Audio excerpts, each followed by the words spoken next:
Very very good morning दोस्तों। चलिए आइए देखते हैं हम लोग अपने इस कड़ी को आगे बढ़ाते हुए आज के एमसीक्यू में हम लोग लाए हैं पॉलिटी का संविधान की उद्देशिका विशेषताएं एवं नागरिकता से संबंधित प्रश्न। ठीक है, तो पहला प्रश्न है हमारा, देख लीजिए यहाँ पर, इसको हम क्रॉप कर दे रहे हैं इस तरह से। ठीक है, देखिए, निम्न शब्दों का विचार करें। निम्न शब्दों पर विचार करें मतलब इसको प्रस्तावना में जो शब्द दिए गए हैं उसको क्रम से सजाना है। ठीक है, उसको क्या करना है, क्रम से सजाना है। ठीक है, चलिए देखते हैं क्या क्या है। सबसे पहले आता है सार्वभौमिक, या उसी को कहते हैं संपूर्ण प्रभुत्व संपन्न। याद रखिएगा, पहले नंबर पे आता है संपूर्ण प्रभुत्व संपन्न, और दूसरे नंबर पे आता है समाजवाद, और तीसरे नंबर पे आता है पंथ निरपेक्ष। ठीक है, पंथ निरपेक्ष। तीसरे नंबर पे पंथ निरपेक्ष है, पंथ निरपेक्ष को ही हम धर्म निरपेक्ष कहते हैं। और चौथे नंबर पे आता है लोकतंत्रात्मक, और पाँचवें पे है गणराज्य। तो इसमें देखिए 3 नंबर पे है क्या है, सार्वभौमिक दिया हुआ है, तो ये चला जाएगा 1 नंबर पे, है ना, यानी कि हो जाएगा 3 पहले नंबर पे सार्वभौमिक या संपूर्ण प्रभुत्व संपन्न, और उसके बाद समाजवादी, यानी 3 के बाद 1 होना चाहिए। 3 के बाद 1 किस में है, ए नंबर ऑप्शन में है। ठीक है ना, ए नंबर ऑप्शन में। ठीक है, चलिए ये हो गया आपका ये नंबर ऑप्शन, ध्यान दीजिएगा। तो 3 1 4 सार्वभौमिक, समाजवाद के बाद होना चाहिए धर्मनिरपेक्ष, उसी को कहते हैं पंथ निरपेक्ष, और उसके बाद आएगा प्रजातांत्रिक, है ना, यानी कि लोकतंत्रात्मक को ही हम प्रजातांत्रिक बोलते हैं। ठीक है, ये हो गया। अब आइए आगे बढ़ते हैं।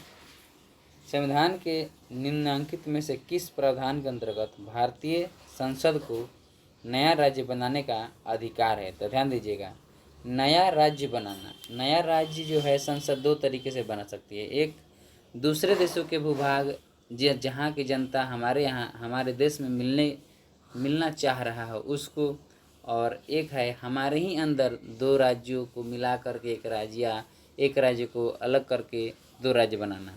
ठीक है, तो इसमें जो है कह रहा है कि अंतर्गत भारतीय संसद को नया राज्य बनाना है। ठीक है, तो नया राज्य मतलब ये अपने ही देश में कह रहा है, तो ये हो जाएगा अनुच्छेद 2 हो जाएगा।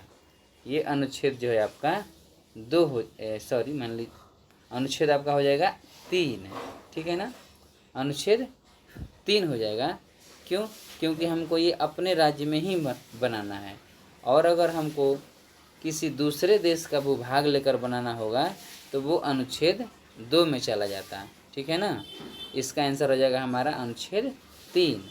ठीक है, चलिए आगे बढ़ते हैं। निम्नलिखित में से कौन सा शब्द 42वें संविधान संशोधन द्वारा प्रस्तावना में जोड़ा गया? तो प्रस्तावना में देखिए कौन कौन जोड़ा गया।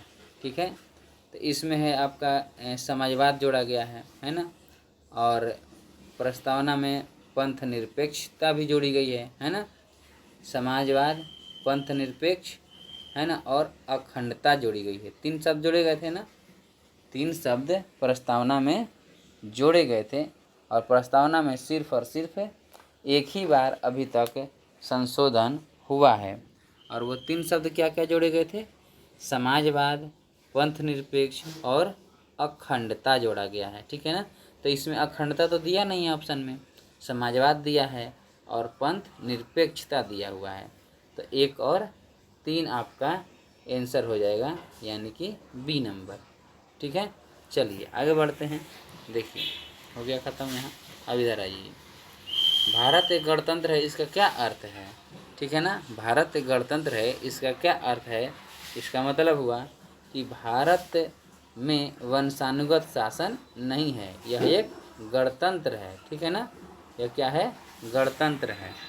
ठीक है, यह एक गणतंत्र है। तो भारत में वंशानुगत शासन नहीं है, यहाँ गणतंत्र है, यहाँ चुनाव होता है। अब देखिए, अरे कि भारत के संविधान के आमुख का लक्ष्य उसके सभी नागरिकों के लिए सुनिश्चित करना है।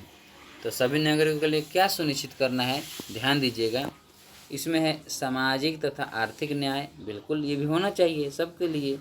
और विचार तथा अभिव्यक्ति की स्वतंत्रता, बहुत बड़ी बात है, ये तो बहुत ही जरूरी है। अभिव्यक्ति की स्वतंत्रता, सभी लोगों को बोलने का अधिकार होना ही चाहिए। अभिव्यक्ति का मतलब होता है बोलने का अधिकार, ठीक है। अवसर की समानता, बिल्कुल सही बात है, अवसर की समानता भी होनी चाहिए, है ना, अवसर की समानता भी होनी चाहिए। और सामाजिक तथा आर्थिक न्याय भी होना चाहिए। विचार एवं अभिव्यक्ति की स्वतंत्रता भी होनी चाहिए। व्यक्ति की प्रतिष्ठा भी होनी चाहिए, है ना। इसका आंसर क्या हो जाएगा? सभी, ठीक है। चलिए आगे बढ़ते हैं। भारत में लौकिक सार्वभौमिकता है क्योंकि संविधान की प्रस्तावना प्रारंभ होती है किससे? हम भारत के लोग से, ठीक है ना। चलिए, संविधान के प्रस्तावना के बारे में कौन सा कथन सही है? तो देखिए, प्रस्तावना के बारे में हम लोग कथन देखते हैं, ठीक है। तो क्या है?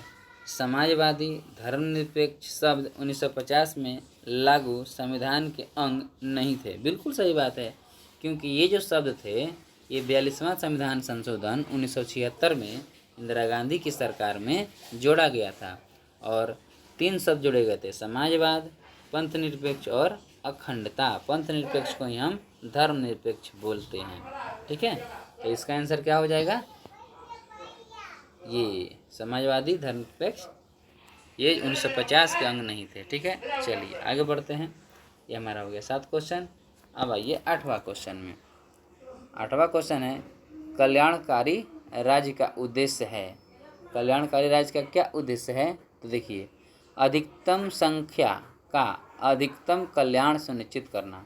तो ये बिल्कुल सही बात है, अधिकतम संख्या का कल्याण सुनिश्चित करना ही क्या होना चाहिए? कल्याणकारी राज्य का उद्देश्य होना चाहिए। अधिकतम संख्या का अधिकतम कल्याण सुनिश्चित करना, ज़्यादा से ज़्यादा कल्याण हो सके, ठीक है। चलिए आगे बढ़ते हैं। देखिए अगला क्वेश्चन है, संविधान की उद्देशिका के संबंध में निम्न कथनों पर विचार करिए और दिए गए कूट की सहायता से बताइए कि इनमें से कौन सही है, ठीक है। चलिए आगे बढ़ते हैं। तो देखिए इसमें क्या क्या दिया हुआ है, संविधान के उद्देशिका में देखना है, तो प्रस्तावना ये देखना है यानी उद्देशिका देखना है, ठीक है। तो चलिए देखते हैं क्या क्या दिया हुआ है। पंडित नेहरू द्वारा प्रस्तुत ऑब्जेक्टिव्स प्रस्ताव यानी उद्देशिका प्रस्ताव अंततोगत्वा उद्देशिका बना, बिल्कुल सही बात है ना, ये बिल्कुल सही बात है। 13 दिसंबर 1946 को दिए थे, है ना। चलिए आगे बढ़ते हैं। दूसरा में क्या दिया है, इसकी प्रकृति न्याय योग्य नहीं है, ठीक है। तो इसकी प्रकृति न्याय योग्य नहीं है, बिल्कुल सही बात है, यह न्यायालय में परिवर्तनीय नहीं था। प्रस्तावना जो है न्यायालय में परिवर्तनीय नहीं है। अब देखिए तीसरा क्या है, इसका संशोधन नहीं किया सकता है, बिल्कुल किया सकता है, तभी तो 42वां संविधान संशोधन हुआ, ठीक है। चलिए, तो तीसरा गलत हो गया, तो जिसमें तीसरा है उसको हटा दीजिए। अब चौथा देखिए, संविधान के विशिष्ट प्रावधानों को यह रद्द नहीं कर सकता है। तो ध्यान दीजिएगा, बिल्कुल सही बात है, संविधान के विशिष्ट प्रावधानों को यह रद्द नहीं कर सकता है, ठीक है ना। चलिए, तो 1, 2 और 4 आंसर हमारा हो जाएगा। विशिष्ट प्रावधानों को यह रद्द क्यों करेगा? रद्द नहीं कर सकता है प्रस्तावना, ठीक है ना। चलिए आगे बढ़ते हैं। अगला क्वेश्चन है, भारतीय गणतंत्र की 26/11/1950 को सही संवैधानिक वस्तु स्थिति क्या थी जब संविधान लागू किया गया था, ठीक है ना। चलिए देखते हैं, स्थिति क्या थी? लोकतांत्रिक गणराज्य, लोकतांत्रिक गणतंत्र था, ये था ही। संपूर्ण प्रभुत्व संपन्न, धर्मनिरपेक्ष नहीं था, है ना, ये 1976 में हुआ ना। संपूर्ण प्रभुत्व संपन्न लोकतांत्रिक गणराज्य, सी नंबर इसका करेक्ट आंसर हो जाएगा। संपूर्ण प्रभुत्व संपन्न है और लोकतंत्रात्मक गणराज्य था। संपूर्ण प्रभुत्व संपन्न तो था ही, लोकतांत्रिक में था और गणराज्य भी था, ठीक है। चलिए आगे बढ़ते हैं। अब 11 नंबर क्वेश्चन, निम्न में से कौन सही है, ठीक है। 11 नंबर क्वेश्चन देखिए, सामाजिक समानता संविधान में प्रत्याभूत नहीं है। सामाजिक समानता संविधान में प्रत्याभूत कौन सा सही है लिखना है। संविधान में प्रत्याभूत नहीं है, बिल्कुल गलत बात है, संविधान में तो है ही। देश में सामाजिक समानता पहले से ही विद्यमान थी। सामाजिक समानता पहले से ही विद्यमान थी? नहीं, पहले से सामाजिक समानता नहीं थी, है ना। ऊंच नीच का भेदभाव, है ना, था ना। चलिए, संविधान आया तब ना, आज भी भेदभाव है लेकिन लोग छुप के करता है। चलिए आगे बढ़ते हैं। तीसरा है संपूर्ण प्रभुत्व संपन्न लोकतंत्रात्मक, माफ़ कीजिए 11 में है, सी में क्या है, सामाजिक समानता संविधान में प्रत्याभूत है। बिल्कुल सही बात है, यानी कि सी आंसर सही हो जाएगा आपका, ये सी आंसर सही हो जाएगा।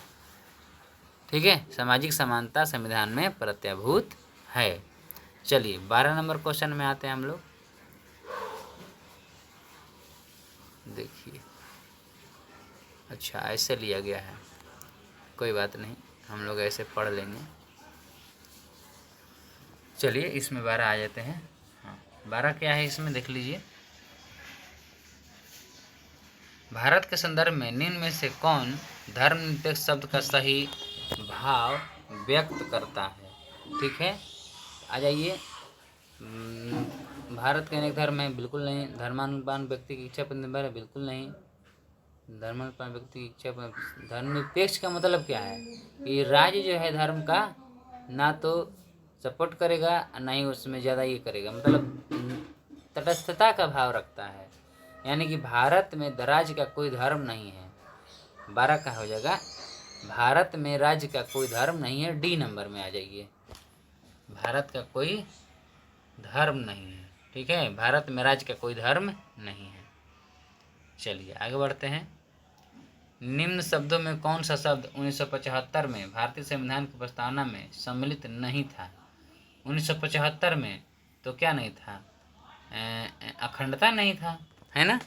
अखंडता नहीं था, अखंडता बिल्कुल नहीं था। अखंडता तो 76 में जुटा है ना। चलिए आगे बढ़ते हैं। कौन सा शब्द भारत के संविधान की उद्देशिका में नहीं है? तो उद्देशिका में क्या नहीं है? समाजवादी है, पंथ निरपेक्ष है, प्रभुता संपन्न है, लोक कल्याण। लोक कल्याण है ना, लोक कल्याण नहीं है, ये नीति निर्देशक तत्व का है। लोक कल्याण जो है ये नीति निर्देशक तत्व का है। ठीक है, चलिए आगे बढ़ते हैं। निम्नलिखित में से किस वाद में उच्चतम न्यायालय ने धारणा प्रस्तुत की कि उद्देशिका संविधान का भाग है? उद्देशिका संविधान का भाग है, ये कहाँ दिया गया था? तो ध्यान दीजिएगा, बम्बई बनाम यूनियन ऑफ इंडिया में दिया गया था कि उद्देशिका संविधान का भाग है, यानी कि प्रस्तावना संविधान का भाग है। ये बम्बई बनाम यूनियन ऑफ इंडिया में दिया गया है। ठीक है, और केशवानंद भारती में भी दिया गया है। ठीक है ना, तो 15 का हो जाएगा आंसर आपका बम्बई बनाम यूनियन ऑफ इंडिया, यानी कि सी नंबर। ठीक है, चलिए आगे बढ़ते हैं।